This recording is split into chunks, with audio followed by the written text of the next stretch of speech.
Trustee Baker, Present. Trustee Boyd, Present. Trustee DeLay, Present. Trustee Jones, Present. Trustee Martin, Present. Chair Smith, Present. Vice Chair Vanek, Present. Trustee Wade, Present. Chair Wright, Here. Trustee Mim, Present. General Uber,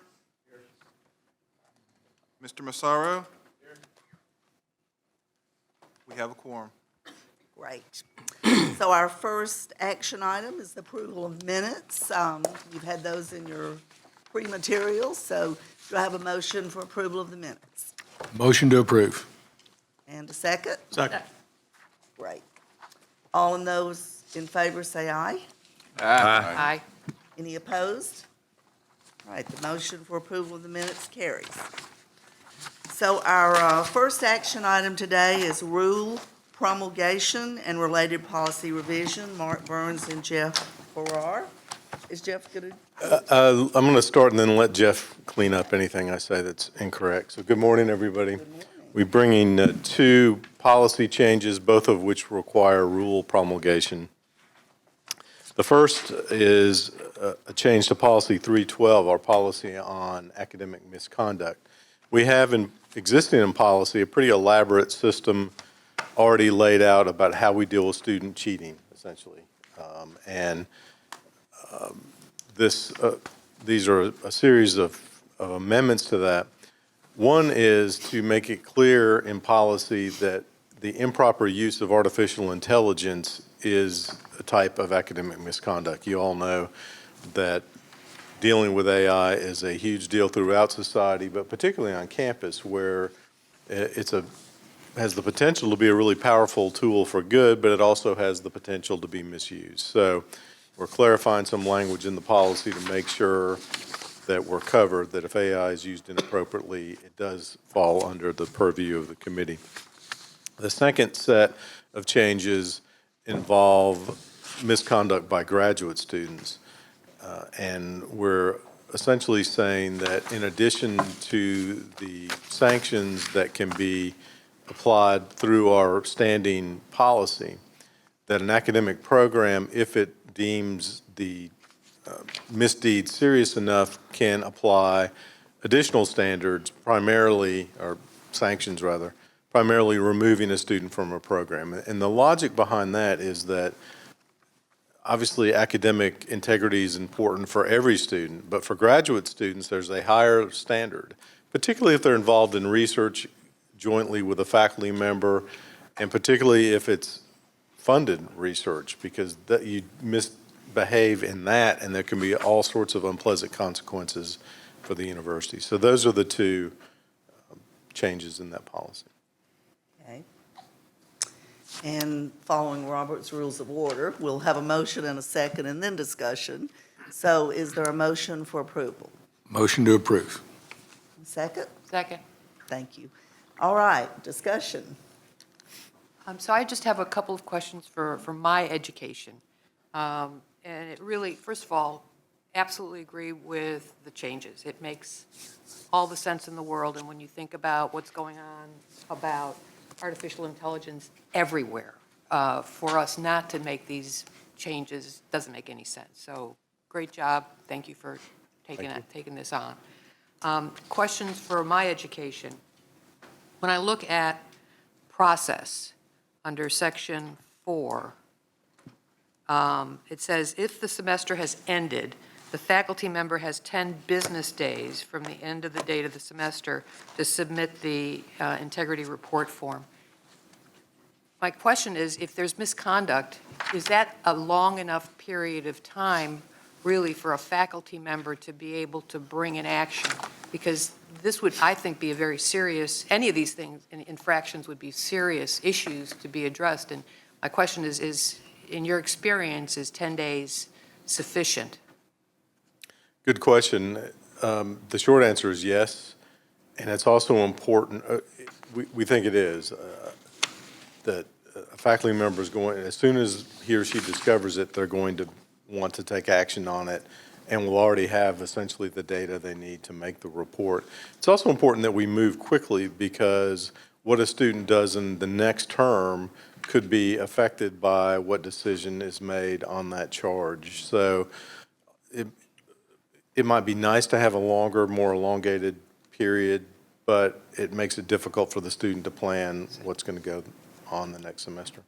And that makes sense. It's just my question was, when you've got all these students, you're dealing with a lot of folks, you're at the end of the semester, and if something comes to your attention, and, it just seemed like a very quick Well, turnaround, but I understand you're right. the balance. Particularly at the end of the semester, there's a huge amount of grading, both the final exams and projects, and also calculating the final grade. But It's a balance. it is a balancing act, and typically they do have time after those grades are turned in, assuming the event takes place at the end of the semester. They should have time to do it. I don't think that's going to be a problem. Another question for my education, and I'm looking at this more, and maybe this is the wrong context. If you are looking at a sort of quote-unquote a criminal situation, typically when a finding would be made in favor of the student, that would be the end of it. But in this case, under Section 12, it says that the student and the faculty member have the right to appeal. And so that's kind of an interesting situation where if the reviewing body says student is clean, is it fair to, at that point, allow the faculty member to appeal that finding? So it's a question of fairness, and again, I'm comparing it to a situation which is very different, which is in a criminal law context, that the prosecution at Double that point jeopardy. would not have a chance to say, no, Right. you can't do that. It'd be double jeopardy in a criminal case. yeah. I don't really know the answer to that. Do I send, where did Jeff? I don't know if that's a Jeff question or a Brian Highnote question. They're each pointing at the other, so there's some discussion about who's going to answer that one. I'm trying to think how often that actually happens. The students, I know of students who have appealed decisions, but I can't think of faculty members who have appealed decisions. And I'm not saying that I would hold up the vote on this policy Yeah. with respect to this particular issue, but I would maybe ask you to think about whether or Okay. not it's fair to the student after there's been what would be my expectation is a fair hearing, that the matter would be dropped at that point. I think part of the rationale, and I'm speculating here because that part of the policy has been in place Forever. a long time, is that the faculty member may or may not be in the hearing where the matter is discussed. And so if the committee decides in the student's favor and the faculty member thinks, oh, they didn't really They didn't know understand my everything. point, Yeah. that's my guess as to why it's that way. And part of that goes back to what you said earlier, is that it's a pretty rapid process and could be the faculty members traveling or just not available when the committee meets. That would be my guess. I would but- think that would be not a proper excuse. I mean, if you brought the charge, you need to be at the hearing, and if you're not at the hearing, then you lose. Policeman doesn't show up at your speeding ticket, they don't do it. Because I think that opens I agree with Christine, I think that's double jeopardy or potential, and opens a window. What is a good excuse for not being there? You had a Yellowstone feature that morning? Well, I'm serious, but Right. I'm being facetious on purpose. Well, Get it? I totally get the point. These are not criminal procedures, though, and so it's possible to overdo the comparison to. Right. No, and I acknowledge that. It was Yeah. just a question because this is Right. a serious It is. situation for It is. a student who may be subject to some pretty significant sanctions. But if what would be an objective body, an independent body decides it's done, then that, to me, should be the end of it. But again, I'm not suggesting that this be something that hold up the good work that's been done on this policy to move it forward, but I would just suggest that maybe take a look at it for, the next time an amendment comes up to Okay. say, is this really, I'll be happy to, that's a great point. We'll be happy to go back and look and make sure that that's a fair process, because we always want to be fair to our students. no, and that's always been my understanding, Yep. and I'm not questioning that at all. Sure. So Please. Christine, if I may, And Christine, then, if I may, the new policy does allow for that meeting to be held virtually, is that correct? Yes. So there's even less reason to miss if you can, because that's an ad. Right. Right, for this yes. purpose. Thank you. Yeah, and I didn't mean to imply that faculty members are not showing up, yeah. not showing up routinely. They're just not required to. And these are paper documents by and large. Now, that might be changing now with AI too, but in the past, it's primarily been plagiarism, and that is proven through documents typically. But yeah, this is a new era, so that's another thing I'm happy to look at, should that Yeah, I think faculty, just a suggestion going forward, take a look. And then happy to do that. my last question, I apologize for taking this committee's time. In item 13, it says, once it's been determined whether academic misconduct has occurred or not, the faculty member shall determine a grade. The faculty member shall determine a grade for the exercise or examination and/or course. People being human beings and feeling that, there was something wrong going on here, but an independent body comes and says, no, everything is fine. My concern is retribution for alleged misconduct. If the faculty member feels that the student, notwithstanding this independent decision-making body that has come to the conclusion that they're fine, and I don't think that there's a solution for this, because obviously the instructor, for the course would be the right person to make that judgment, but Right. I see this as an opportunity for potential retribution for a student that has been found to be not in violation of the code of conduct or any other academic rules and Right. regulations. What I would advise a student in that situation is to go through the grade appeals process, in which we lay out a mechanism Okay. for a different committee, not the same committee, to review the final grade assigned, Okay. and those committees would catch that. Excellent. I understand human nature being what it was. Maybe the faculty member gets mad and says, oh, I'm going to give them a 0 anyway. I don't think that happens typically. If anything, I think our faculty tend to be lenient on first-time offenders especially. But if that were to happen, then the grade appeal process. So there is an option for There is. fixing it. Okay, super. So that's it. Thank you very much. Appreciate the Thanks for information. the questions. I had just in the weeds on page 23, and it may be if I had read more carefully, I would have seen this, but it says ideally within 15 days, but it doesn't say the minimum. So on C at the top, student may appeal a grade in the manner in response to academic misconduct. How long, and same way on number 4 there, how many days' notice?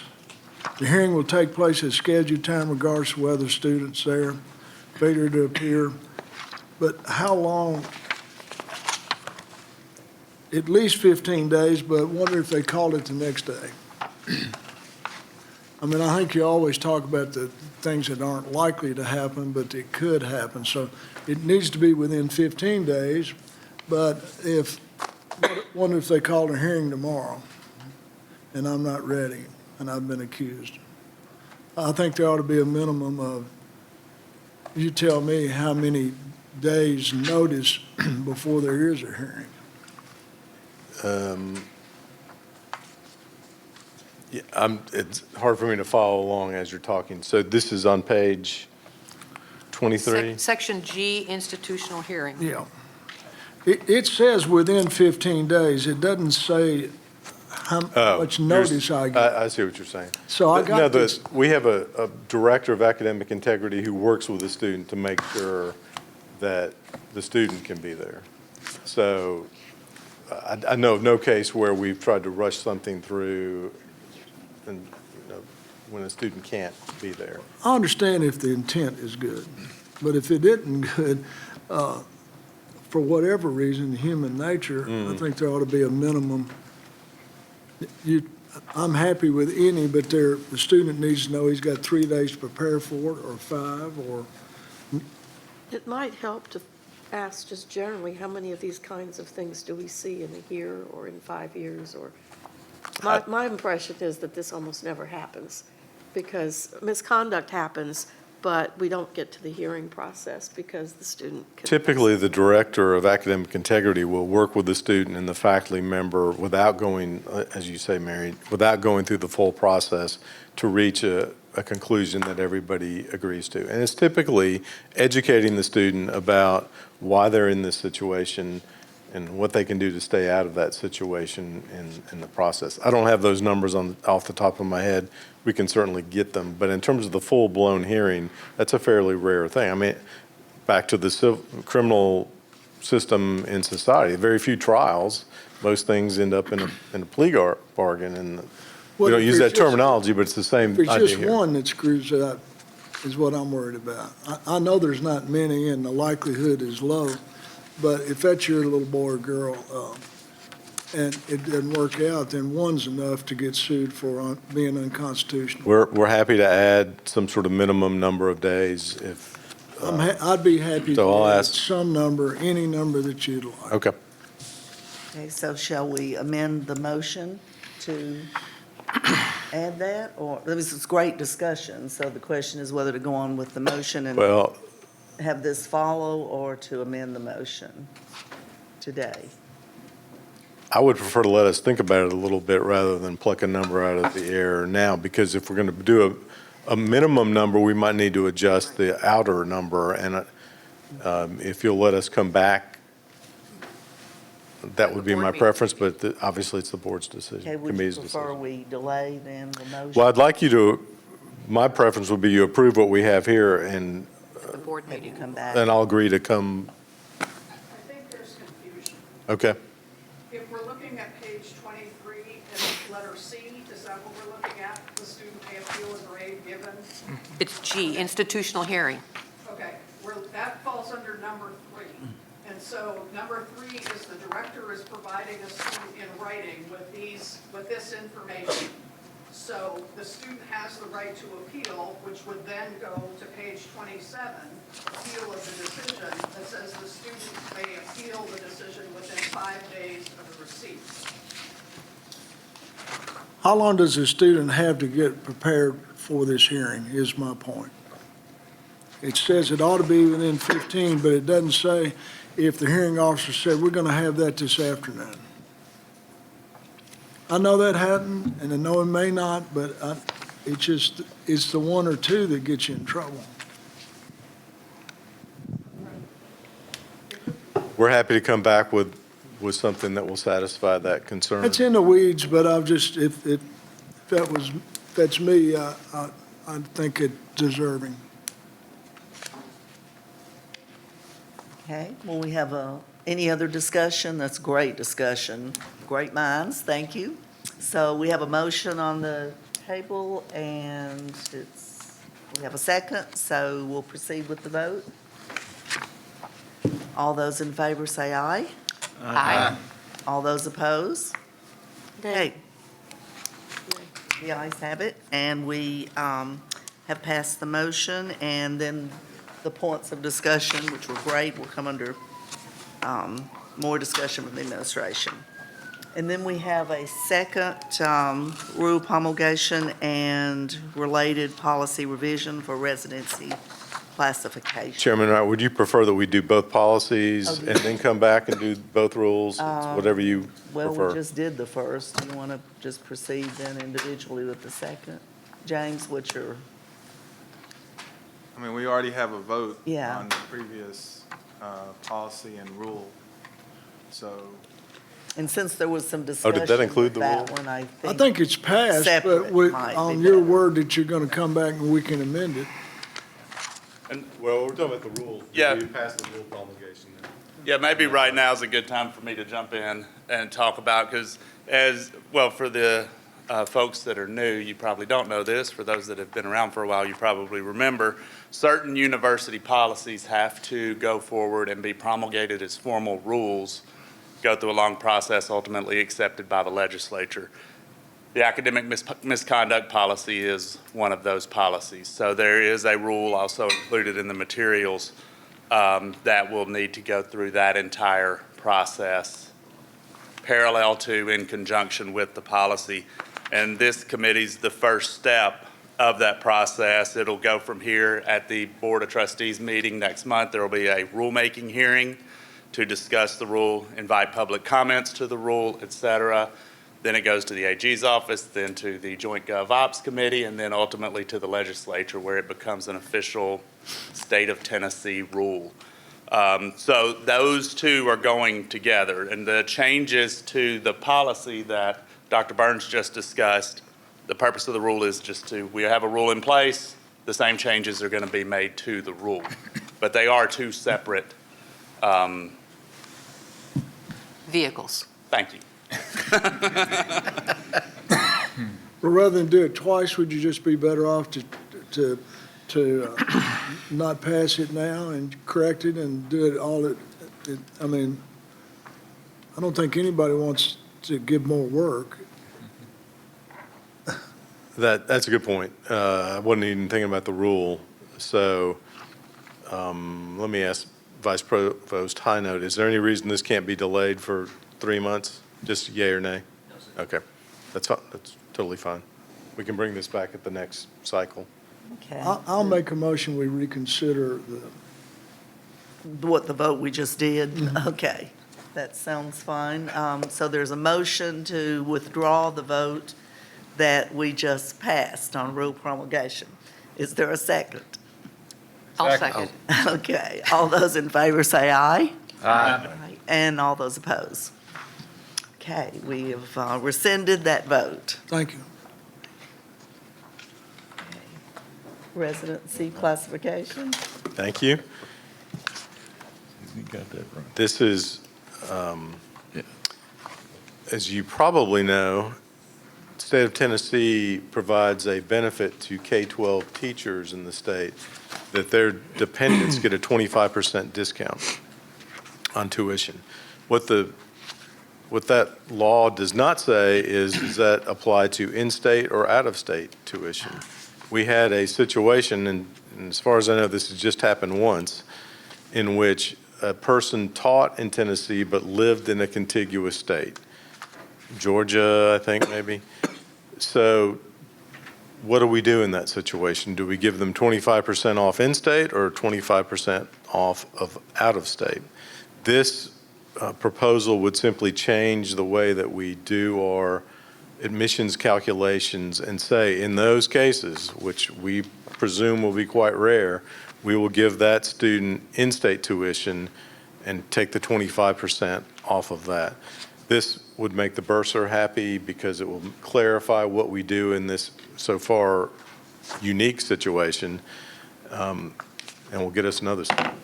So that's really what this means. We do not expect that there are going to be a flood of people taking advantage of this, but frankly, if there are, I'm okay with that. But, so that's what we're asking. In those rare cases where someone teaches in Tennessee, has a dependent who wants to come here, that we would grant them in-state tuition. Okay.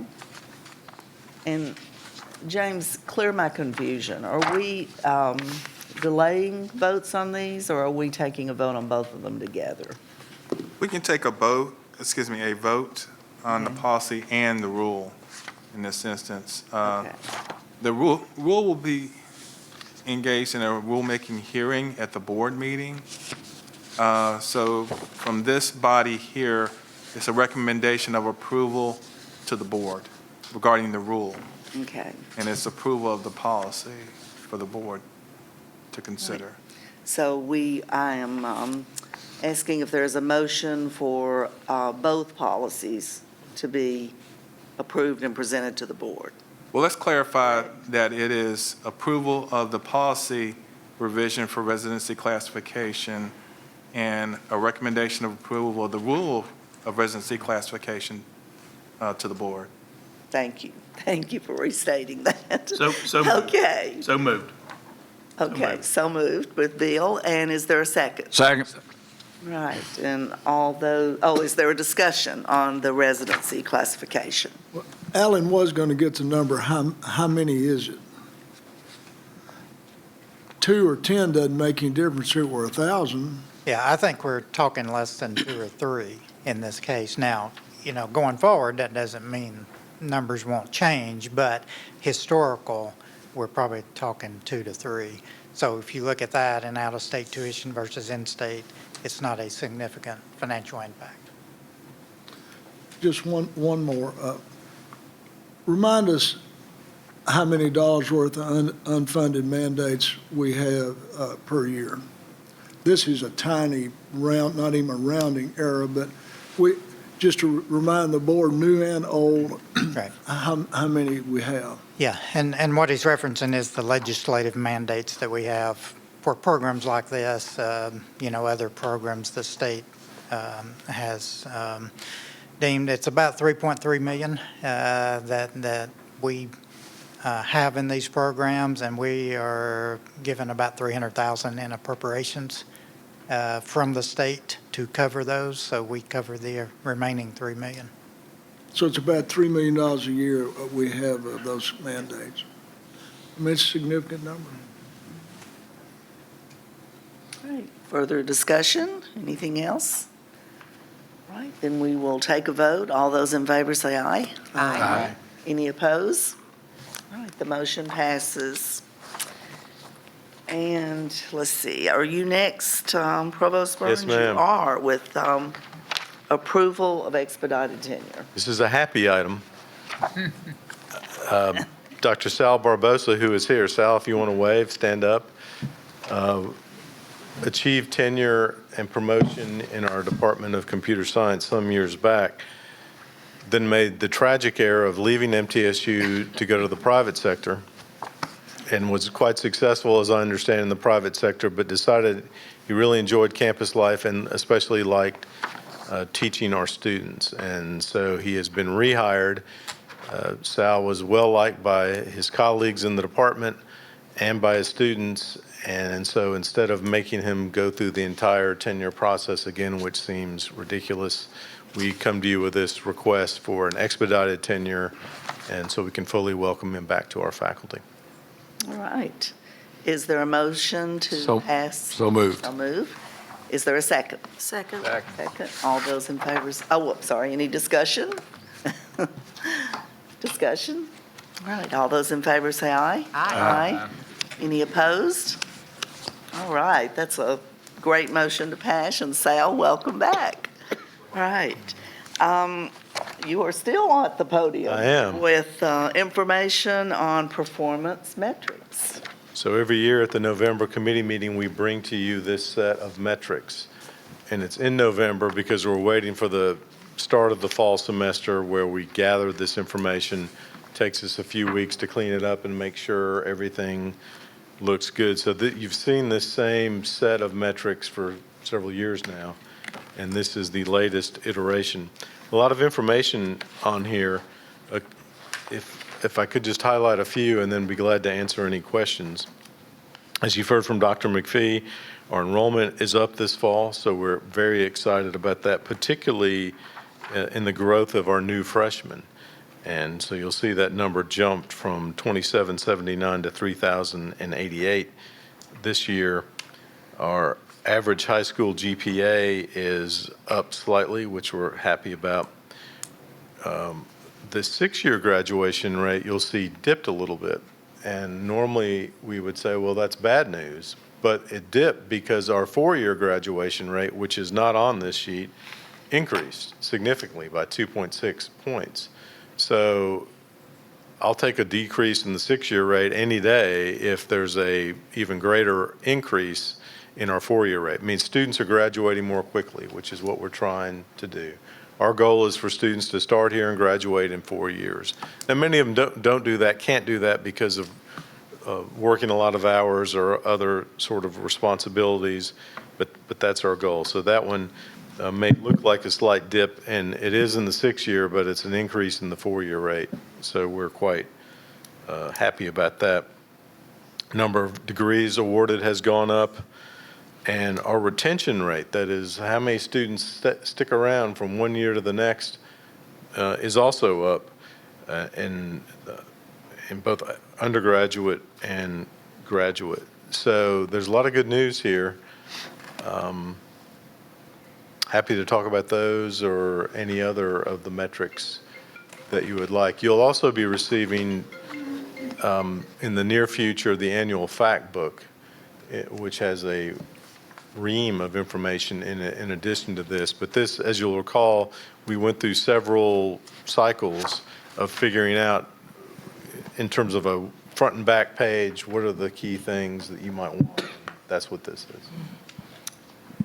Sam, a couple of questions, please, and one comment. I think on the back page, it's also a significant mark that the percentage of undergraduates with debt at graduation went down from 51 to 47%. That's, I think, significant. That's good news. It is really good news, yes. And then a couple of questions on the fluid, what we call the fluid category. We've got 3-year goals. Could we also include the 3-year performance so we can see how we're doing against the goal for that, and also below the markers enrollment? Just include a column. Just add another column, yes, that makes sense. Just add a Yes, column for those two. sure can. And then on the back, one other question. When we compare to Conference USA, is this the new or the old Conference USA? First of all, who's included in that? And I think I can answer that. And Chris, you can back me up on this. I think this data is for the old Conference USA because the new members, they're just in their first year, so it's the old Conference USA. right, old Conference USA. Okay. A lot of change there. So, and then one other thing on that one, could we add the LGIs to compare it to as well? In which category? The total revenues under athletics, we have Conference USA. I'm wondering if we could add under where we have Conference USA also include the LGIs in those categories. I don't know if that, is that available? Yeah, we can look at that, but I'm not sure you'd be comparing apples with apples because you'd have schools like Austin Peay that is in a conference that is not really considered a major Division I conference. Trustee Boyd, we can, but I think it's not really comparing apples with apples. But we certainly can provide that information. Yeah, I don't think that would give us a good pool to put ourselves into. It's kind of like trying to repair a Maserati with a Ford budget or something. What an analogy. Yeah, really. I've been working on that one. Which one is the Maserati? That's the question. You should know what that is, Trustee Boyd. So maybe the question is really Memphis. So they should be comparable. So. Mark, I do have a question. Yes, sir. What would you and the administration point to drive the retention rates of freshmen? Because I noticed the last 3 years it's increasing. So is there something in particular that you found that's working to retain freshmen? Well, a whole variety of things. About 10 years ago now, we started our Quest for Student Success, which included the hiring of about 50 additional professional full-time academic advisors, a whole slew of programs designed to help students generally, and particularly those students who we think might have some challenges. So our Scholars Academy has been, over the years, quite successful in taking students who might not be quite as prepared and ready for college and helping them. So it can't really pinpoint one thing, but it is a sort of the culmination of a variety of efforts that we've been doing for about a decade. And those things don't bear results overnight usually, so I think we're just seeing the fruit of that. Thank you. It's a good question, Trustee Wade, and we brought to the board about maybe a year or two ago about the recognition that the university received nationally, featured in the Chronicle. We had the Bill Gates Foundation came to the university to learn what we were doing. We won actually a national award from the APLU, Association of Public and Land Universities, and it really has to do with the series of initiatives we put in place, including tutoring, supplemental instruction, et cetera, et cetera. Thank you. And would those be the same factors that improve the 4-year? Or are there additional things that you think, because I always think of that as more of a financial issue, but I'm assuming that wouldn't have changed in any way. I am sure that that is a factor that contribute to also the 4-year. And if you all recall, we, about maybe 8 years ago, we did a program, Graduate in 4 and Earn More, where we provided some incentives for students. Now, we need to always keep in mind that our student demographic is totally different from a UT Knoxville or some of the land-grant institution. Because as the chairman noted in the meeting yesterday, you know, average age 26, our students work 40 hours plus.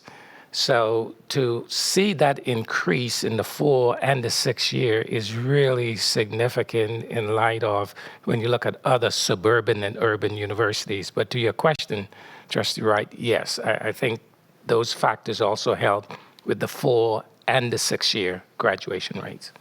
Okay, all right.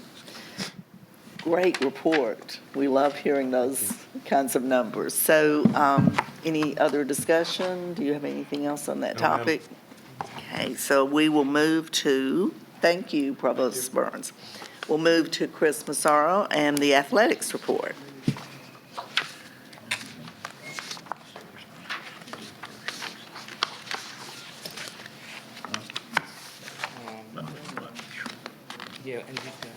Okay. Good morning. Morning. Morning. It's my pleasure to give some events and figures that we had a meeting this week just to talk about some economic impact numbers and those kind of things, and just the general activity that athletics and our facilities generate over the course of a year. So I thought it'd be a good idea to run these numbers by this board. So at our athletic facilities, we host a lot of events. And you can see that number at the bottom highlighted in yellow is 221 events over the course of the year. And these are spectator events. We didn't include all of our camps and those kind of things. So that number would grow a lot higher. So I think our events, like the athletic events, are pretty self-explanatory, and you can see those at the top of the chart. But I really wanted to kind of emphasize some of the other things that maybe get overlooked a little bit in terms of economic impact and those kind of things. And those of you that have been to MTSU graduations know that's a full house in the Murphy Center. I mean, that's at least 10,000 people. And we do 7 of those commencements each year. So you start talking about, that's a lot of lunches and families and people coming into town. That's 70,000. And then another thing that gets overlooked is that we do 15 other commencements. Motlow College has 1 commencement, and then we do 14 of the area high schools. And so we can also talk about the community service of the Murphy Center, of having a physical space big enough to provide those kind of opportunities for our local high school graduations, and let alone the impact that has on our city as well. So that's 22 total graduations, and that's a lot. And our busiest time in the Murphy Center actually runs from late April all the way through the end of July. And what happens in those months, and I'll get into the camp piece a little bit later, is you have camps in the back half of the summer, and then the commencements in the front part of the spring and early summer. Then the other category, I think most people have a general awareness of, is TSSAA basketball. We host the boys and girls tournaments every year. Girls have 28 games that week. The boys have 28 games the next week. So that's 56 total games And again, these are people coming from all over the state.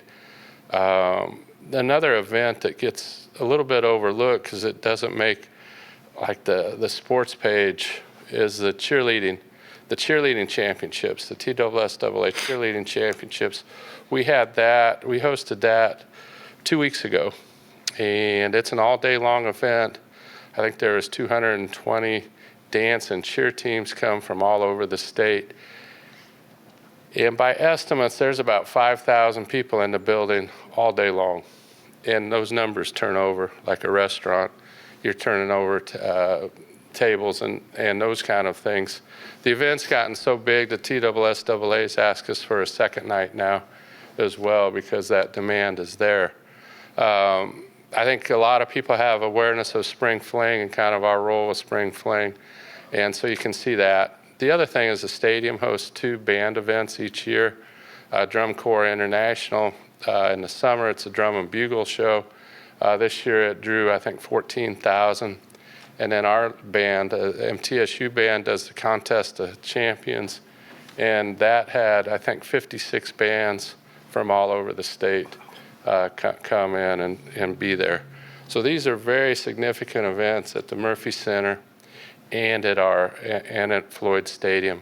We also, PCA this was their first year for 11-man football. They're building a new football stadium on their campus here in town and needed a place to play, and so they were able to use Floyd Stadium. So we had those 6 games as well. We also had 2 concerts this year. We had Phoebe Bridges, who I think is probably on everybody's playlist in this group, and the Judds as well. So those were the 2 concerts we had. So then the question is like, well, how many people is that? You know, and you look and so those are the different categories and the different buckets. And one of the buckets that I want to emphasize is the camps, because I don't think there's a general awareness of the camps. And there's really 2 types of camps that we host. There's the camp that for basically elementary age kids that mothers and fathers drop off their child for 9 to 1 o'clock or whatever and get a few lessons in fundamentals and those kind of things. And those generally last 4 days.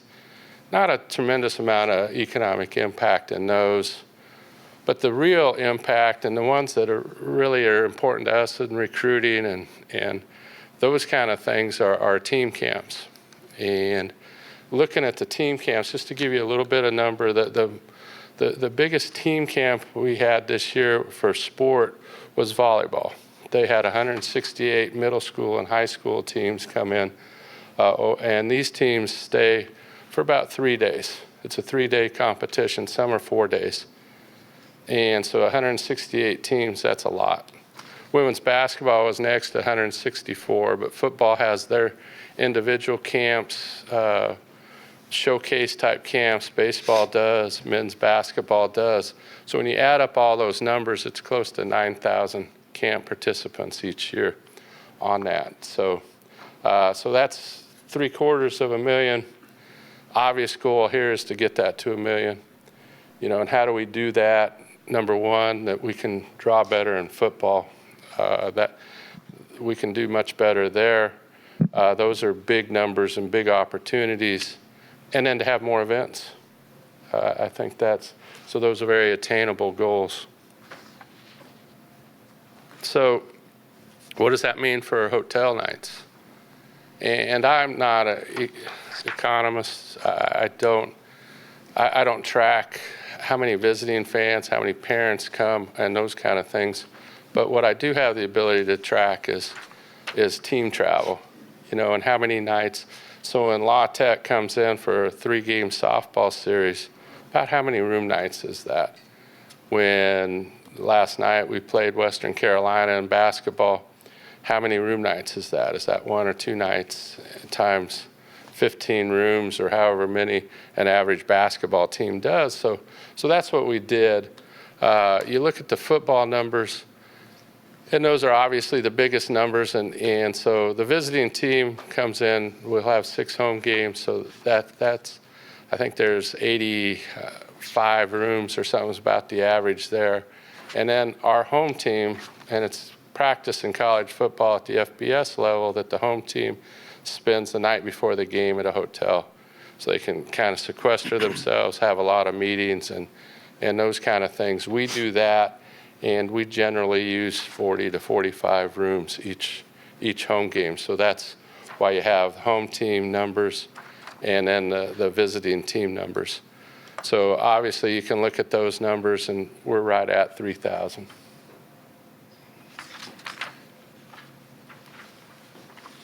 And then just, you guys have seen this slide before. You're pretty familiar with our Build Blue campaign as well. We've got really trying to do $120 million in facility upgrades for our athletics program, really transforming the northwest corner of campus. Just want to give you a quick update on that. The building on the top is the Student Athlete Performance Center. That's the new building that'll go in our north end zone of Floyd Stadium. It's a $66 million, 80,000 foot building that's under construction right now. They've done all the demolition, that they're pouring the foundations this week. So we'll see some dump trucks over there. And they tell me that the steel start coming out of the ground in 2 to 3 months.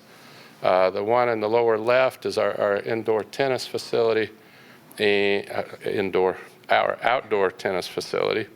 And that will be substantial completion, supposed to be right at Christmas, December 20th. And then we're cutting the ribbon in January on it. That's a $7.1 million facility for our men's and women's tennis programs. What we're really kind of into right now and kind of in the development stage, and you guys have heard this before, and we also put this forward in a meeting this week, is just what's the next step in our Build Blue campaign. And it's really to modernize our 51-year-old Murphy Center, and what can we do and make it more compatible to get to that 1 million spectator attendance. And how can we host more outside events? How can we host more concerts? Is it possible to get the Harlem Globetrotters and other shows like that into our facility? And then by some of these changes and these cosmetic changes and interior structure changes, how does that elevate our basketball programs? I feel like both our men's and women's team are very strong right now, but how can we help them get to an even higher level than what they're playing now? And so what you're seeing are some enhanced facilities that will help them, and I'll kind of leave those to the side right now. What you see in the picture in the upper left is a new atrium that will be built, and kind of a new entryway into the Murphy Center. I think it's a shame that the two main entryways for our great building is one walk right by the trash cans and through the loading dock, and the other is to navigate those stairs. So that's like two of the biggest complaints I get are kind of going up those stairs and down those stairs on the outdoor entrances. And so what this atrium will do is take that out of the equation and feel like you're entering something special. And John Floyd and Old South have already contributed to that and have the naming rights to that atrium as well. If you've been to a basketball game this season, you'll see 2 new video boards in there. That the clarity on that is unbelievable. These are we have the most video board space in Conference USA now, both new and old Conference USA, Tom Boyd. So we did do that check, and so we're very proud of that, and it makes a difference. And queued up now is a sound system. Our campus experts are looking at different models and pricing those right now as well. So that's kind of what we've got going on right now, and I would be remiss if I did not point out that we've got 2 champions already early in the fall.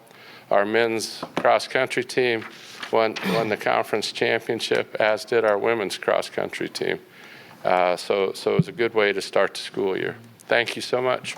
Wow. Chris, just before you leave, I know you ran through and did a good job of that, the attendance and the economic impact. When you start adding those numbers up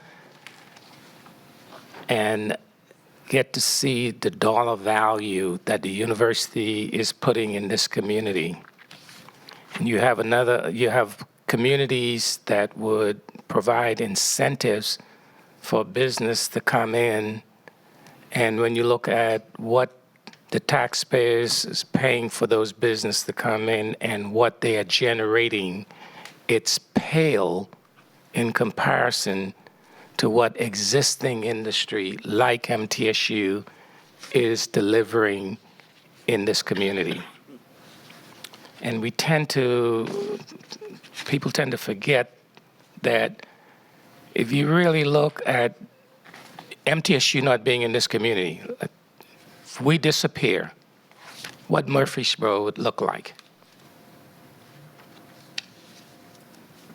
Most recent economic data presented by our professor in the Bureau of Economic Research, $1.5 billion.